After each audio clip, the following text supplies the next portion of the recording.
Did you just touch me with those black hands? 40 guests at the Sterling. Dead silent. Grant Hollister grabbed his linen napkin and threw it straight at the waitress's face. Sir, I was only pouring your... Shut your mouth! Get this animal away from my table before she ruins my appetite. The floor manager rushed over, apologized. To Hollister, not to her. She bent down, picked up the napkin, folded it perfectly, placed it back on his table, leaned close, and whispered 3 words. He waved her off, laughed, turned to his executives. Relax, she's nobody.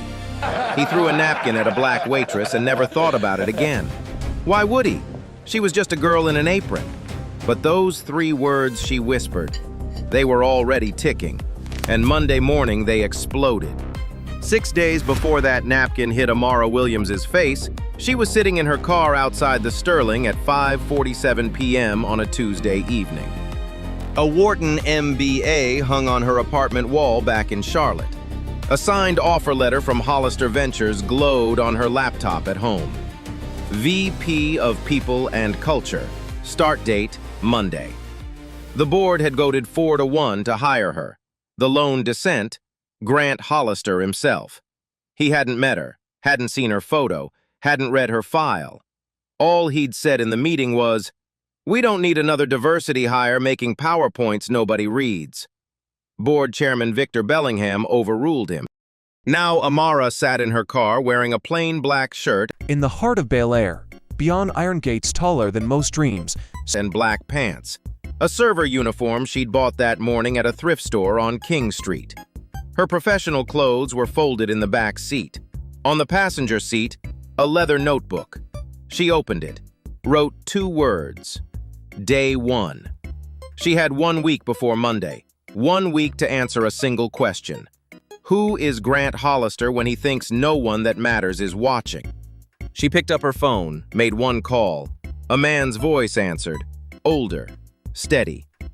"I'm going in," she said. "Be careful, Amara, and don't get caught." She hung up, stepped out of the car, walked through the Sterling service entrance. The first person she met was Ruthie Simmons, 54, black, elbows deep in a tray of polished silverware. 11 years at the Sterling, the longest-serving employee on the floor. Ruthie looked her up and down the way someone reads a resume without words. "You don't look like someone who needs this job." Amara tied her apron. "Everybody needs something." Ruthie held her gaze a beat too long, then shrugged. "Patio's this way." The staff hallway told Amara everything she needed to know within 30 seconds. A whiteboard hung beside the break room door. The weekly section assignment sheet, handwritten in blue marker. Amara slowed as she passed it. Didn't stop, didn't stare, just read. Section 1, Indoor, Trent Moore. Section 2, Indoor, Kyle Bennett. Section 3, Indoor, Colton Brady. Section 4, Patio, Ruthie Simmons. Section 5, Patio, Janelle Dixon. Section 6, Patio, Marcus Perry. Section 7, Patio, Amara Williams. Section 8, Patio, Darnell Okafor. Every indoor section, white. Every patio section, black. No exceptions, no asterisks. Amara pulled out her phone as if checking a text, snapped a photo of the board, kept walking. Beside the whiteboard hung the Employee of the Month display. 2 rows of framed photos stretching back 24 months. Amara counted without breaking stride. 24 months, 24 faces, all white. She noted it in her leather notebook during her first bathroom break. Wrote, 24 24ths, not 1. Derek Lawson found her 3 minutes later. The floor manager was 44, sharp-jawed, quick-stepping, the kind of man who confused efficiency with authority. He didn't shake her hand, didn't ask about her experience, didn't look at the application she'd filled out that morning, which listed a hospitality management degree she actually held. "You're Section 7, Patio. You shadow Ruthie tonight. She'll show you the tables." "Any chance of an indoor section?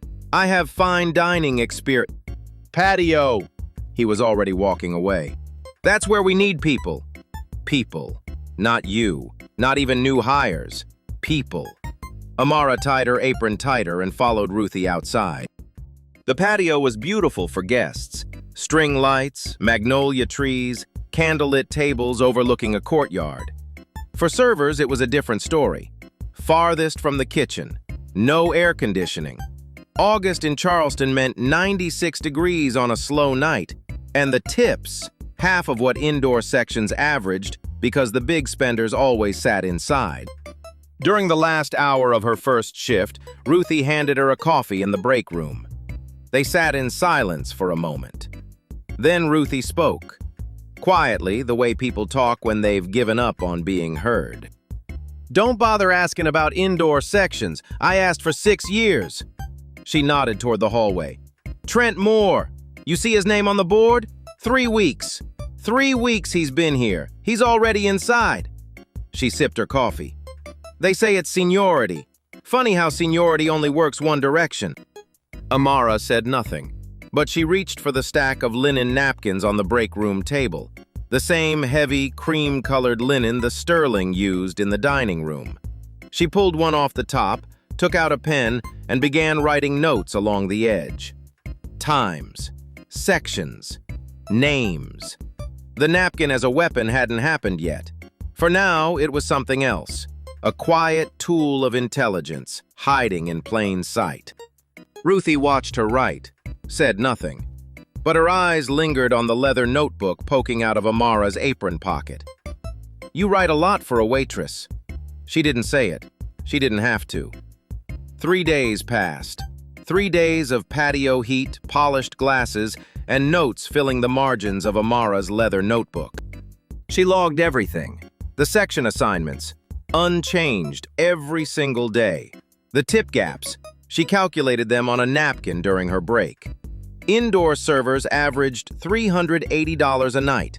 Patio servers, $120. Hidden under the estate like a secret shrine was Victor Lanston's under $20. She watched Colton Brady, 21 years old, former car wash attendant, fumble a tray of champagne flutes on his second day in Section 3. Nobody moved him. She watched Ruthie handle a 12-top alone on the patio without a busser, while 2 indoor servers shared a 4-top with full support. None of it was accidental. All of it was architecture. Then Friday came. At 6:15 p.m., Derek Lawson's radio crackled. He lifted it to his ear, listened, and his posture changed. Shoulders back, chin up, a different man. He found Amara restocking napkins in the service corridor. "Hollister's party tonight, private dining room, 8 guests." Amara had heard that name every day this week. The biggest VIP, the man the entire restaurant rearranged itself around. "I need you in there tonight," Derek said. "It's heavy. Full tasting menu, wine pairings, fast clears. I need someone who can carry the volume." It was the first time he'd given her anything above patio work. Not because he respected her, because the job was brutal and he needed hands. Then he leaned in. "Don't talk unless spoken to. Don't touch the guests. Don't make eye contact unless they make it first, understand?" "Understood." "And Amara?" His voice dropped. "This is our most important client. Don't embarrass me." At 7 p.m., Grant Hollister walked through the Sterling's front door like he owned the building. Gold cufflinks engraved with HV, Hollister Ventures. Custom suit. 8 executives behind him, all men, all laughing at something he'd said in the parking lot. Derek greeted him personally, hand extended, smile rehearsed. He lifted his radio and murmured 2 words. "Table 0. Amara didn't know what it meant yet. She would by Sunday. For the next 2 hours, she served flawlessly. 5 courses. Wine poured at the textbook angle. Barolo first, then Brunello 2018, then a Sauterne for the foie gras. Plates cleared within 90 seconds of the last fork resting. Water refilled before any glass dropped below half. Hollister never looked at her. Not once. She moved around him like air, present, necessary, invisible. He told a story about a golf trip. The table laughed. He told another about a competitor's stock price collapsing. The table laughed harder. Amara poured, cleared, poured again. Then during the cheese course, she reached across to pour the Brunello. Her sleeve brushed Hollister's cuff. Just barely. Fabric against fabric, less than a second. He jerked his arm back as if she'd burned him. The table went quiet. "Did you just touch me with those black hands?" His voice wasn't loud. It didn't need to be. The private dining room had perfect acoustics. Every word carried to the main floor. 40 guests heard it. 40 guests froze. Amara opened her mouth. "Sir, I was only pouring your—" "Shut your mouth! Get this animal away from my table before she ruins my appetite." He picked up his linen napkin, heavy, cream-colored, the sterling signature, and threw it at her face. It hit her left cheek with a soft, flat sound. Fell to the floor. 4 seconds of silence. Complete, absolute. Derek Lawson rushed in. He placed himself between Amara and Hollister, facing Hollister. And he apologized. To Hollister. "I'm so sorry, Mr. Hollister. She's temporary. It won't happen again." He didn't say Amara's name, didn't look at her. She was already being erased from the transaction. Amara bent down, picked up a napkin. Her hands were steady. She folded it, crease by crease, each line deliberate, each movement unhurried. Placed it back on the table beside Hollister's plate. Then leaned close, close enough that only he could hear, and whispered 3 words. Hollister blinked, then waved her off like a fly near his wine glass. She straightened, turned, and walked through the kitchen door. Her face showed nothing. Behind that door, she pulled out her leather notebook and wrote for 30 seconds straight. Time, date, direct quotes, witnesses. Back in the private dining room, one of his executives shifted uncomfortably. Hollister noticed, laughed. "Relax, she's nobody." He swirled his Brunello. Now, where were we? Q3 margins. The table resumed. The evening continued. Hollister tipped 40%, shook Derek's hand at the door, drove home listening to a podcast about executive presence. He did not think about the waitress Saturday, did not think about her Sunday, golf, brunch, a conference call about Asian market expansion. A black woman in an apron had whispered 3 words at him, and he had simply, completely let them evaporate. Because in his world, people like her didn't say things that mattered. He would remember that assumption for the rest of his life. Saturday morning, 6:12 a.m.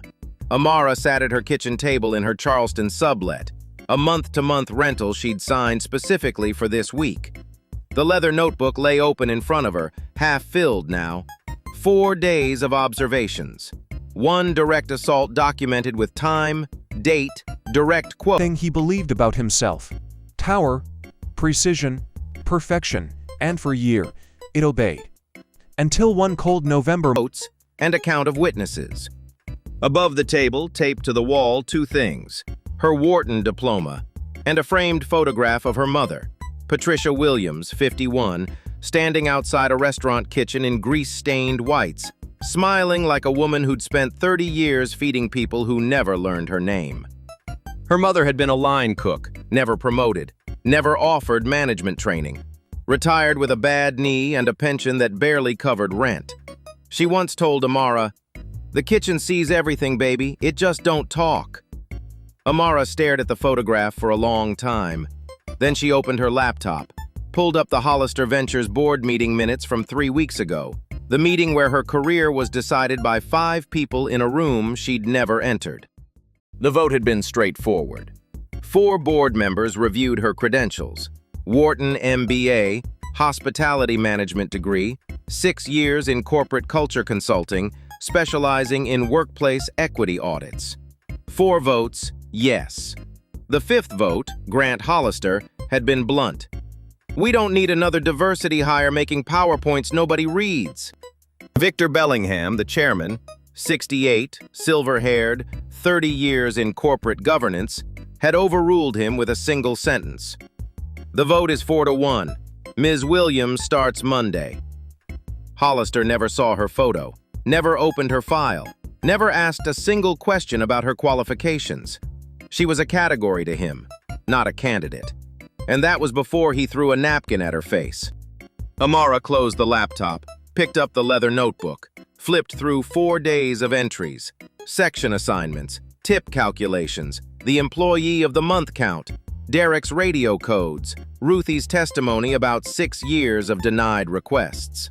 Strong patterns, clear disparities, but patterns weren't proof. A CEO with a legal team could call it operational discretion and make it disappear. She needed what was in Derek's office: the binder, burgundy cover, gold lettering, guest preferences, confidential. She'd seen it twice through his open door, hadn't been able to get close. She picked up her phone, dialed. Bellingham answered on the second ring. Early riser, old habit. "It's worse than the glass door reviews," Amara said. "I've got 4 days of documentation, shift patterns, tip distribution, discriminatory section assignments. All consistent, all systematic." She paused. "But there's a binder in the floor manager's office, client preference records. I need to see what's inside." "How much time do you have?" 2 days. I go back today and tomorrow. Monday, I'm in your boardroom." A pause on the line, then quieter. "Amara, what he did with that napkin, are you all right?" She looked at her mother's photograph, the grease-stained whites, the smile that never reached the dining room. "I will be, on Monday." She hung up, stood, put on the black shirt and black pants for the 5th time, tied her apron, slid the leather notebook into her pocket. Then she reached for the kitchen counter where she'd placed something the night before. A linen napkin from the Sterling's break room stack, folded neatly, still blank. She tucked it into her apron beside the notebook. A tool, not a weapon, not yet. Amara drove to the Sterling for her Saturday shift. 48 hours left. 48 hours to turn observations into evidence that couldn't be dismissed, couldn't be explained away, couldn't be laughed off the way Hollister had laughed off her 3 words. She parked, walked to the service entrance. Derek was standing inside the door, checking his watch. "You're late." She wasn't. He knew she wasn't. She said nothing, clocked in. Saturday morning hit 94 degrees by 10 a.m. Amara worked Section 7, patio as always, and handled a 9-top brunch party alone, while Colton Brady served a 2-top indoors with a busser at his elbow. She watched him carry a tray of mimosas with both hands, wobbling, nearly clipping a chair. 3 weeks on the job. 0 fine dining experience. Prime indoor real estate. She didn't blame him. He was 21. He didn't design the system, he just fit inside it without trying. During the brunch rush, Derek's radio crackled. A voice from the host stand. "VIP incoming. Mr. Caldwell, party of 4. Derek lifted the radio. "Copy, table 0. Amara was refilling waters 2 feet from him. She heard it clearly. Table 0, the same code he'd used Friday night before Hollister's dinner. She watched what happened next. Within 90 seconds, 2 things changed. Janelle Dixon, black, Section 5, mid-service with a 6-top, was pulled off the dining floor and sent to the patio to help with overflow. There was no overflow, and Darnell Okafor, bussing the east side, was rerouted to the kitchen for dish backup. There was no backup needed. By the time Mr. Caldwell walked through the door, every black employee had been moved out of his line of sight. Table 0. Now she understood. It wasn't a table number. It was a clearance command. A VIP with racial preferences has arrived. Remove all black staff from the floor. Immediately. Quietly. No questions. Amara wrote 3 letters in her notebook during her next bathroom break. T-0. Circled them twice. Saturday afternoon. Break room. Ruthie was eating a sandwich she'd brought from home.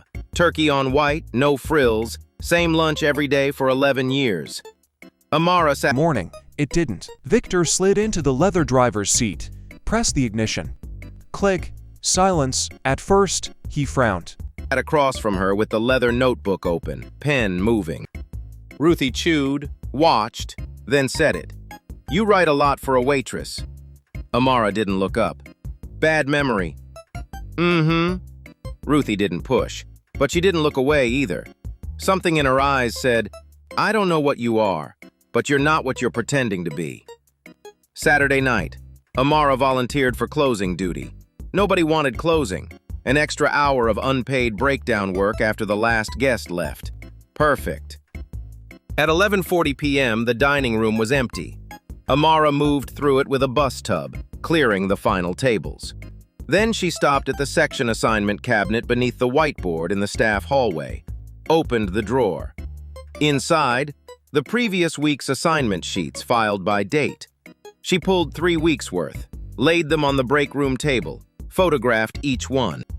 21 days, 21 schedules.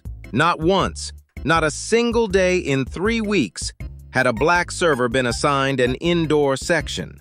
Not Ruthie, not Janelle, not Darnell, not Marcus Perry, who'd been at the Sterling for 4 years.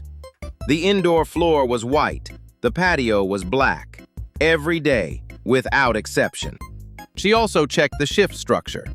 Black servers were scheduled for clopins, closing at 11 p.m., then opening at 6 a.m., less than 5 hours between shifts. White servers never had clopins. Not once in 21 days. Amara photographed everything, returned the sheets to the drawer, closed it, walked out. In her car, she added to the notebook. 21 days, 0 black indoor. Clopins, black only. Pattern is structural, not incidental. Sunday morning. Derek was on the phone in his office when Amara passed on her way to the break room. The door was open 6 inches. She slowed her step. Not enough to look suspicious, just enough to hear. Friday night went smooth. Hollister was happy, that's what matters. A pause. The girl? I'll handle it. Her trial evaluation's Monday. I'll cut her then. Amara kept walking. Wrote the quote in her notebook 30 seconds later, word for word. The girl? I'll handle it. He was planning to fire her Monday morning. A performance evaluation she'd never been told about, scheduled for 8 a.m. The irony was sharp enough to taste. At 8 a.m. Monday, Amara Williams wouldn't be standing in Derek Lawson's office in an apron. She'd be sitting in a boardroom in Charlotte, across the table from the man who threw a napkin at her face. Derek just didn't know that yet. Sunday afternoon, Amara passed Derek's office again. The door was open wider this time. He was in a vendor meeting in the wine cellar. On his desk, exactly where she'd seen it twice before, the binder. Burgundy leather cover, gold-stamped letters. Guest preferences. Confidential. She couldn't open it now. The vendor meeting could end any minute. The hallway had no cover. But she noted the exact position on the desk. Left side, spine facing the window beneath a stack of order forms. She'd need 15 minutes, and she'd need Derek to be somewhere else. Tomorrow. It had to be tomorrow. Sunday night, the last shift. Amara and Ruthie closed the patio together, breaking down tables, rolling silverware, stacking chairs. The magnolia trees rustled overhead. The string lights swayed. For a moment, it was almost beautiful. Ruthie was quiet for a long time. Then she started talking. I applied for floor manager once, 4 years ago. She folded a tablecloth without looking at it. Muscle memory, thousands of repetitions. I had 11 years of experience, clean record. I knew every table, every regular, every wine on the list. I even wrote out a proposal, how to improve patio service, reduce kitchen wait times. Printed it out, gave it to Derek. She smoothed the cloth. He told me the position was filled. Was it? He hired someone from outside 2 weeks later, white guy, never worked a restaurant in his life. She stacked the cloth on the pile. I stopped applying after that, not because I can't do it, because they made it clear they'd never let me. Amara didn't write it down. She didn't need to. Every word was already carved into the case she was building. Not in ink, but in the kind of memory that doesn't fade. They finished closing in silence. Before she left, Amara stopped at the break room table, pulled a fresh linen napkin from the stack, the same heavy cream-colored sterling linen. She sat down and wrote, Everything. a summary of 6 days compressed into blue ink on white fabric.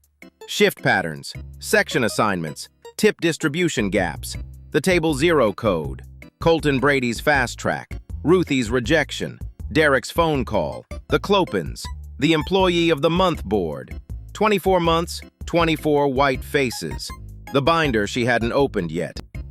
The napkin was dense with writing by the time she finished. She folded it carefully, the same deliberate fold she'd used on Hollister's napkin Friday night, and tucked it into her leather notebook. A napkin had been thrown at her face as an insult. Now, a napkin held the map of an entire system. Same object, different hands, different meaning. Sunday, 11:58 p.m. Amara walked to her car for the last time as a Sterling employee. Got in, sat in the dark. The restaurant's gold sign glowed in her rearview mirror.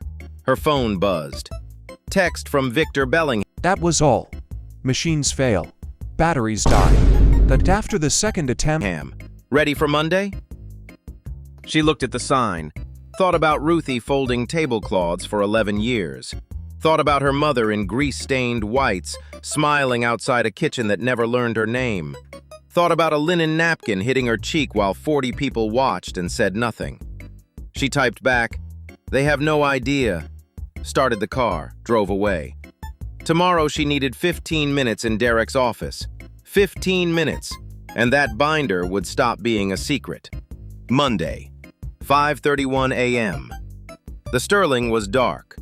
Amara parked 2 blocks away, walked to the service entrance wearing her black server uniform for the last time. In 4 hours, she'd be in a boardroom in Charlotte. Right now, she needed 15 minutes in Derek Lawson's office. The entry code was the same one Ruthie had mentioned in passing on Tuesday. 6 digits, unchanged in 10 years. The Sterling's management never imagined anyone would need to break in. Why would they? The people they mistreated didn't fight back. They just left. The keypad beeped. The door clicked open. Inside, the restaurant was a different animal. No chandeliers lit. No crystal catching light.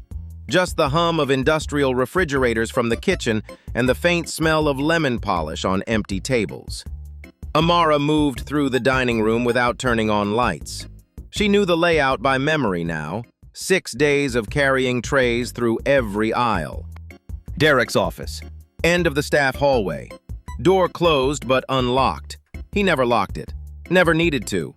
She pushed it open, stepped inside, closed it behind her. The binder was exactly where she'd last seen it. Left side of the desk, spine facing the window, beneath a stack of order forms.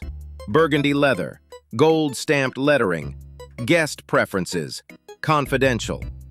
She put on a pair of thin cotton gloves she'd bought at a pharmacy Saturday night, lifted the order forms, opened the binder. The first page was a table of contents, handwritten in Derek's tight, slanted script, alphabetical. Client names down the left margin, page numbers down the right. 43 entries. She turned to the H section, found it immediately. Hollister Grant, page 22. Page 22. A laminated card, heavier than the others, slid into a plastic sleeve. Derek's handwriting, blue ink, block letters, the careful penmanship of a man who knew exactly what he was recording. Hollister Grant, CEO, Hollister Ventures. Table, private dining room, window-facing seat. Wine, Barolo or Brunello, 2015 or later. Staff, no black servers. Female preferred, white, under 30. Tips 40% when satisfied. Do not deviate. Amara read it twice, then photographed it. The card, the sleeve, the page number, the binder's cover. Her hands were steady, her breathing wasn't. She kept turning. Page 8, Caldwell Richard. No accent, no color. Page 14, Davenport Hugh. White staff only, will leave if uncomfortable. Page 29, Mercer Philip. No foreigners at the table, Southern hospitality means Southern faces. 11 cards out of 43 Contained explicit racial or ethnic restrictions on staff. 11. Not coded, not implied. Written in permanent ink, laminated for durability. Filed alphabetically in a binder that sat on a desk in an unlocked office because no one in power had ever imagined that someone with a reason to look would be allowed close enough to find it. That was the architecture of the system, not secrecy, certainty. The certainty that the people being sorted would never have the access, the language, or the leverage to challenge it. Amara turned to the back of the binder. Tucked behind the last client card was a folded spreadsheet printout, 2 pages, stapled. Tip distribution records, monthly averages broken down by section. Indoor servers, sections 1 to 3, $380 per night average. Patio servers, sections 4 to 8, $120 per night average. The Gap, $260 per night, per server, every night. She did the math in her head. A patio server working 5 shifts a week lost roughly $1,300 a week compared to indoor peers. Over a year, $67,000 in lost income. Over Ruthie's 11 years, $750,000. Not stolen by a mugger, stolen by a whiteboard and a blue marker. Amara photographed every page, both sides of the spreadsheet, the table of contents, 3 additional client cards she selected for range, 1 requesting no black servers, 1 requesting no accents, 1 requesting Southern faces only.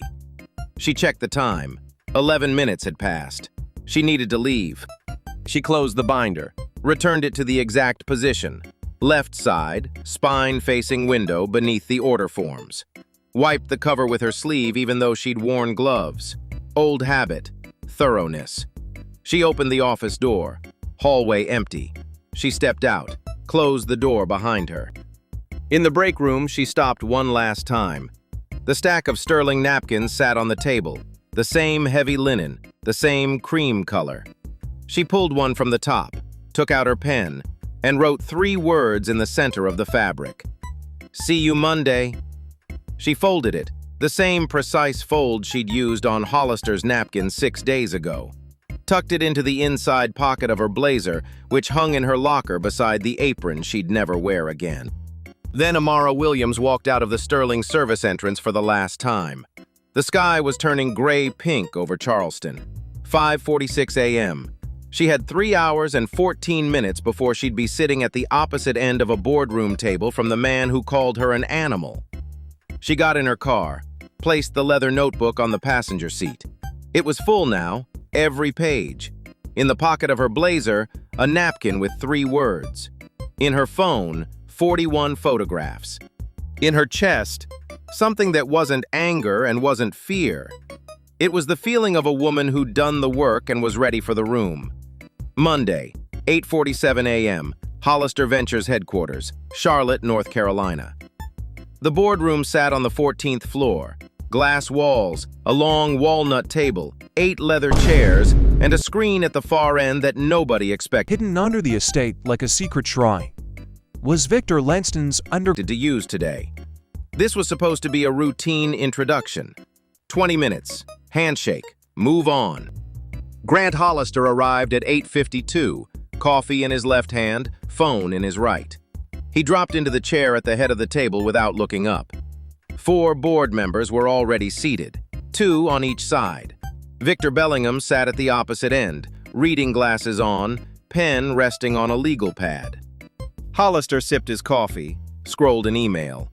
He hadn't asked the new VP's name, hadn't Googled her, hadn't requested her file from HR. The board had forced a diversity hire on him, and he planned to be polite for 20 minutes and then bury her in a department with no budget and no teeth. "So," he said, still looking at his phone, "where's the new hire?" Bellingham didn't answer. He was watching the door. It opened at 8:55. Amara Williams walked in. Navy blazer, white blouse, leather notebook in her left hand. She moved without hurry, the walk of someone who'd rehearsed nothing because she didn't need to. She pulled out the chair at the far end of the table, directly facing Hollister, and sat down. For a moment, nothing happened. Hollister glanced up from his phone, looked at her the way he looked at anyone he considered a formality. Brief, indifferent, already cataloging how quickly this could end. He did not recognize her. She had served him wine for an entire evening. He had thrown a napkin at her face. He had called her an animal in front of 40 people. And he was looking at her right now with the blank, polished neutrality of a man meeting a stranger for the first time. Because to him, she had been a stranger. A uniform, a pair of black hands he'd recoiled from.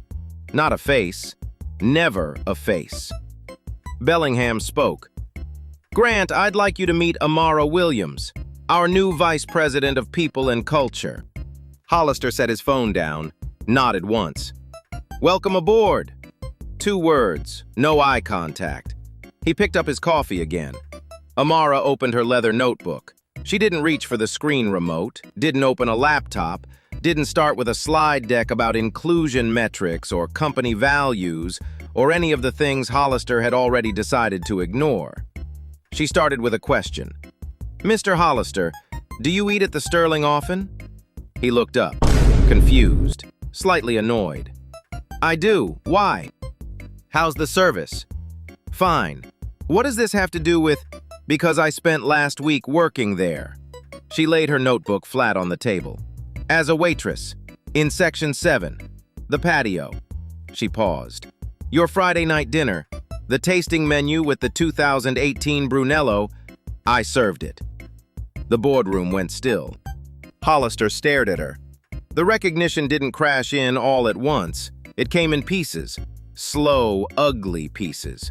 First, confusion, a crease in his forehead.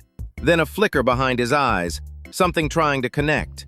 Then the blood leaving his face, starting at the jaw, climbing upward until he was the color of the wall behind him. He remembered. Amara stood, picked up the screen remote, clicked. First slide, the section assignment whiteboard. 3 weeks of photographs side by side. Every indoor section white, every patio section black. 21 days, 0 exceptions. "This is the staffing pattern at the Sterling for the 3 weeks I was employed there," she said. Her voice was level. No anger, no performance, just data. Second slide, the tip distribution spreadsheet. Indoor average, $380. Patio average, $120. A gap of $260 per server per night. She let the numbers sit. Third slide, the Employee of the Month board. 24 consecutive months, 24 white faces. She didn't comment. She didn't need to. Fourth slide, a photograph of a laminated card in a burgundy binder. Hollister's name at the top. Derek Lawson's handwriting beneath it. No black servers. Female preferred. White under 30. Tips 40% when satisfied. Do not deviate. Amara read it aloud. Every word, slowly. The syllables landed on the walnut table like stones dropped into still water. One board member, Sandra Leclerc, 12 years on the board, pressed her hand over her mouth. Bellingham's pen had stopped moving. The 2 remaining members sat frozen, eyes on the screen, faces unreadable. Hollister's mouth opened. Nothing came out. Amara reached into the inside pocket of her blazer, pulled out a linen napkin, cream-colored, heavy, folded with the same precise creases she'd used 6 days ago at table 6. She unfolded it, placed it on the table in front of Hollister. 3 words in blue ink. "See you Monday." "I whispered these words to you Friday night," she said, "right after you threw a napkin at my face and called me an animal in front of 40 people. She looked at him. "You laughed. You told your executives I was nobody." Silence. "It's Monday, Mr. Hollister." His gold cufflinks, the ones engraved with HV, the ones that had caught candlelight Friday night as he flicked a napkin at a woman's face, rattled against the walnut table. His hands were shaking, not from anger, from the sudden, total collapse of a man realizing that the person he erased from his memory had been building a case against him from the moment he looked away. He opened his mouth again. This time, a single word came out. Amara didn't wait. 11 client preference cards in that binder contain explicit racial restrictions on staff. 11. Written in your floor manager's handwriting, laminated for durability, filed in an unlocked office. Because no one imagined that the people being sorted would ever be in a position to open it. She closed the notebook. I was in that position, and I opened it. The room didn't move. Nobody reached for water. Nobody checked a phone. The only sound was Hollister's cufflinks, still trembling against wood. Bellingham removed his reading glasses, set them on his legal pad, looked at Hollister for a long moment, then turned to the board. I'm calling an emergency session. Grant, please step outside. Hollister stood. The chair scraped against the floor, a sound too loud for the silence it broke. He buttoned his jacket with hands that wouldn't cooperate, walked to the door, didn't look back, didn't speak. Hidden under the estate like a secret shrine was Victor Lanston's Closed the door behind him with the careful precision of a man holding himself together one gesture at a time. The door clicked shut. Bellingham turned to Amara. The floor is yours, Ms. Williams. The emergency board session lasted 41 minutes. Amara walked the 4 remaining members through every piece of evidence in the order she'd collected it. Not the order of outrage, but the order of discovery. Whiteboard photographs, tip distribution spreadsheet, Clopin schedules, Table 0 protocol, Employee of the Month display, 11 client preference cards, 6 days of handwritten observations from her leather notebook, cross-referenced with Ruthie Simmons's testimony about 6 years of denied requests. She presented it the way she'd been trained at Wharton, clean, structured, sourced. But beneath the data, every person in that room could feel the weight of something no spreadsheet could contain. When she finished, Bellingham asked one question. What do you recommend? Amara didn't hesitate. She'd written the answer Saturday morning beneath her mother's photograph. First, Mr. Hollister's authority over all hiring, firing, compensation, and culture decisions is suspended immediately. Transferred to my office, reporting directly to this board. Bellingham looked at the other 3 members. No one objected. Motion to transfer. All in favor. 4 hands. Unanimous. Hollister's chair was still warm. Second, a 90-day reform plan across all Hollister-affiliated properties. 3 pillars. Transparent scheduling. No single manager controls who works where. Rotation algorithm, visible to all staff, auditable. Equal training access, sommelier certification, management development, open enrollment, no gatekeeper, and a confidential reporting channel that bypasses the chain of command being reported. She paused. If Ruthie Simmons had been given these 11 years ago, she'd be running that restaurant by now. Bellingham wrote each pillar on his legal pad. And the Sterling specifically? Amara picked up the boardroom phone, dialed the Sterling's main line. The Sterling, this is Derek. Cheerful, casual. The voice of a man who expected to spend Monday morning firing a temporary waitress. Derek, this is Amara Williams. I'm calling from Hollister Ventures headquarters. I'm the company's new vice president of people and culture. Your guest preferences binder is now evidence in an internal investigation. HR will contact you within the hour. Quick breathing on the other end, then a click. He hung up. By 2 p.m., a 2-person HR team was inside the Sterling. Derek Lawson was terminated at 2:24. Documented, procedural, no spectacle. Termination letter, final paycheck, 15 minutes to collect belongings. The binder was collected, the whiteboard dismantled. A temporary floor manager was appointed from within the existing staff. 1 week later, company-wide virtual town hall. Every Hollister property, every employee. Amara didn't name Hollister, didn't describe the napkin. She named systems. She presented anonymized data showing how section assignments, scheduling, and tip distribution had been weaponized across 3 properties. She announced the new policies, opened the Q&A. For 28 minutes, employees spoke. A cook in Savannah denied promotion 3 times despite training 2 white replacements. A hostess in Raleigh told her natural hair was not brand appropriate. A server in Charleston who'd found her own name on a preference card she was never supposed to see. Amara listened to everyone. After the town hall, a one-line email from Victor Bellingham. "That room needed you 10 years ago." She read it, closed her laptop, looked at the photograph of her mother above her new desk. Patricia Williams, line cook, 30 years, never promoted, never asked what she thought. Amara whispered to the photograph, "They're asking now, Mama." 3 weeks after the boardroom, the Sterling looked the same from the outside. Same gold sign, same magnolia trees, same white linen visible through the windows. Inside, things had shifted in ways only the people who worked there could feel. The section assignment whiteboard was gone. In its place, a digital scheduling screen mounted on the staff hallway wall. Transparent, algorithm-based.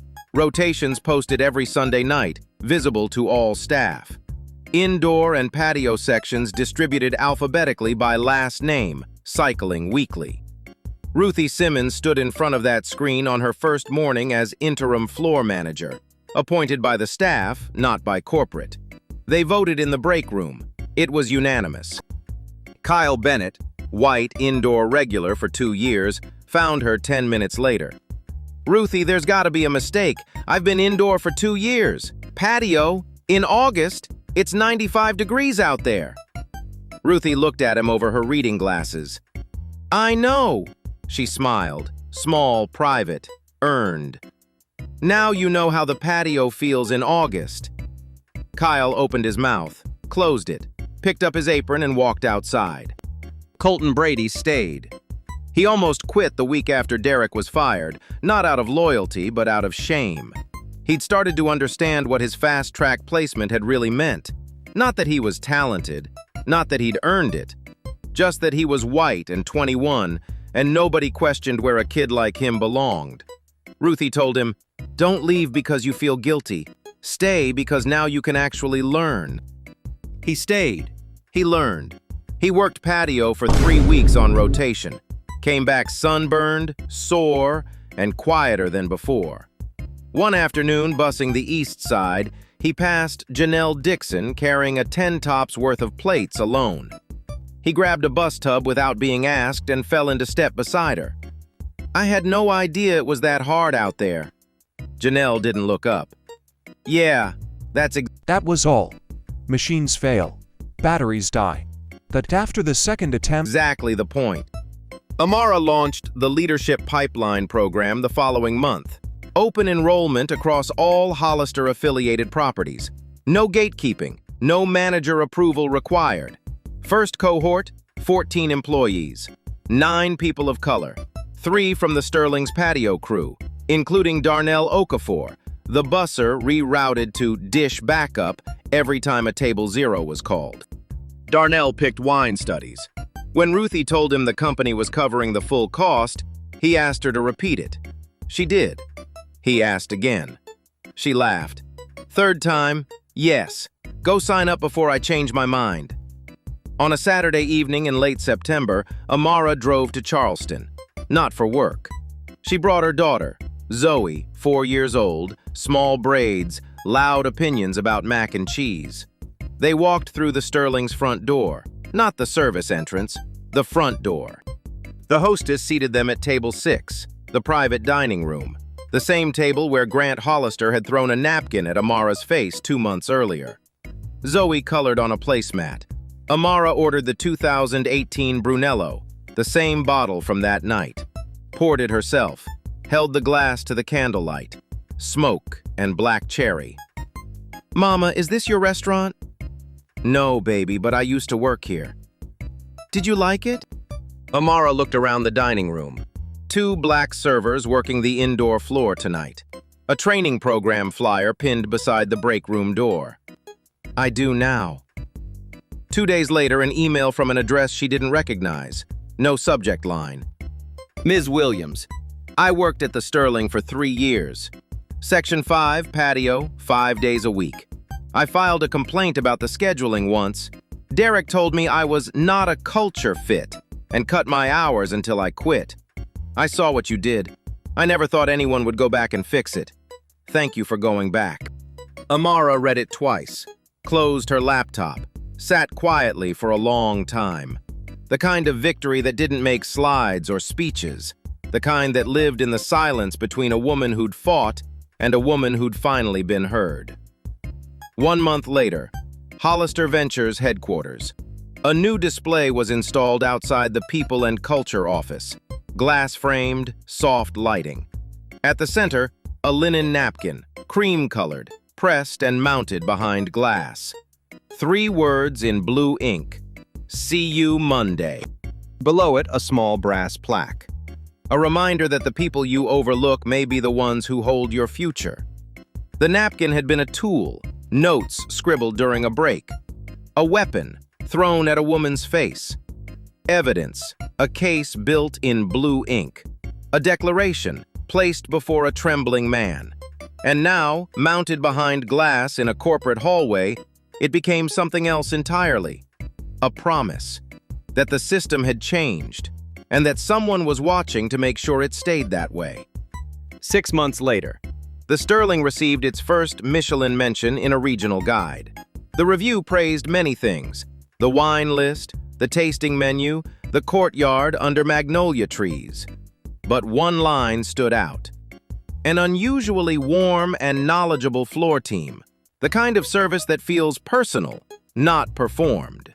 Ruthie Simmons passed her floor management certification in November, the same program Derek Lawson had told her didn't exist. She framed the certificate and hung it in the staff hallway, right next to the digital scheduling screen. Nobody asked her to, she just did.